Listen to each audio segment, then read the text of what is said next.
नमस्कार दोस्तों, मेरा नाम देवव्रत त्रिपाठी है। नगला राम सुंदर यूट्यूब चैनल में आपका स्वागत है। आज जैसे कि आपके पुराने प्रश्न थे, आप जानना चाहते थे जेनेरिक मेडिसिन्स और ब्रांडेड मेडिसिन्स के बारे में। तो मैं आपको बताता हूँ जेनेरिक मेडिसिन्स क्या होती हैं।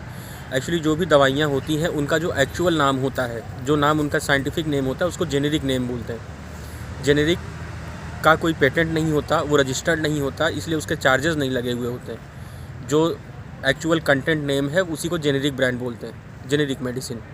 और ब्रांडेड मेडिसिन क्या होता है? ब्रांडेड मेडिसिन पे कंपनीज़ अपना नाम रजिस्टर्ड कराती हैं, पेटेंट कराती हैं, उनका प्रोसीजर पेटेंट कराती हैं और उनकी पूरी मार्केटिंग टीम होती है, पीएमटी की टीम होती है, प्रोडक्ट मैनेजमेंट की, मार्केटिंग की, और उनके ऊपर होता है, इसलिए उनके मार्केट प्राइस उनका ज़्यादा हो जाता है।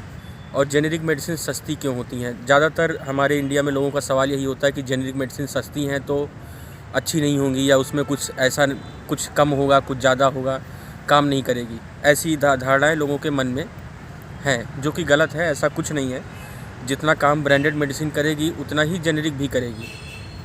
दोनों के अंदर सेम सॉल्ट होता है, सेम चीज़ होती है, ऐसा कुछ नहीं होता है।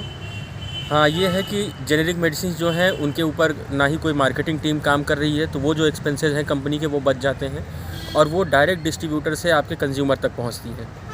तो वो बीच की जो कॉस्ट होती है वो हट जाती है। पॉज करना। तो जेनेरिक मेडिसिन में क्या है कि जो ये मार्केटिंग की कॉस्ट है, जो और सब कॉस्ट होती हैं, वो कट जाती हैं। इस वजह से जेनेरिक मेडिसिन आपको बहुत सस्ती मिलती है।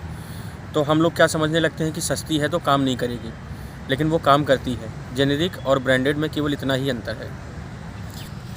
हाँ, मेरा एक सवाल ये है कि जेनेरिक दवाइयाँ जी को point of view pharmacy person, जैसे मेरी फार्मेसी है, तो उसको बेचने में क्या फ़ायदा है, कितना फ़ायदा है कंपेयर टू एथिकल मेडिसिन। और दूसरा सवाल ये है कि कस्टमर के पॉइंट ऑफ व्यू से कौन सी मेडिसिन फ़ायदा है, उसको कौन सी, उसके जेब के हिसाब से, उसके पेशेंट के हिसाब से, उसकी जो मरीज़ की जो परेशानी है उसके हिसाब से। दोनों सवालों के मैं जवाब आपसे चाहता हूँ।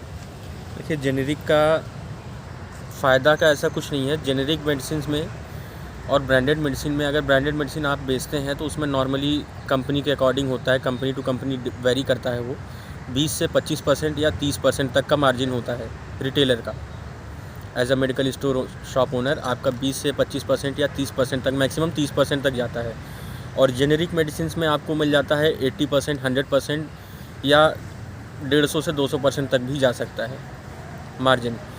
और फ़ायदे का तो कुछ नहीं है, क्योंकि जेनेरिक मेडिसिन डॉक्टर प्रिस्क्राइब बहुत कम करते हैं या नहीं करते हैं, और ब्रांडेड मेडिसिन डॉक्टर द्वारा प्रिस्क्राइब की जाती है। तो फ़ायदा आपका मेडिकल स्टोर का केवल इतना ही है कि जो ब्रांडेड मेडिसिन है वो जल्दी निकल जाती है, उसकी सेल ज़्यादा होती है, और जो जेनेरिक मेडिसिन है वो धीरे धीरे निकलेगी। वो उसके लिए आपको थोड़ी मेहनत करनी पड़ेगी। और पेशेंट के अकॉर्डिंग देखा जाए तो पेशेंट को तो फिर जेनेरिक ही अच्छी पड़ेगी।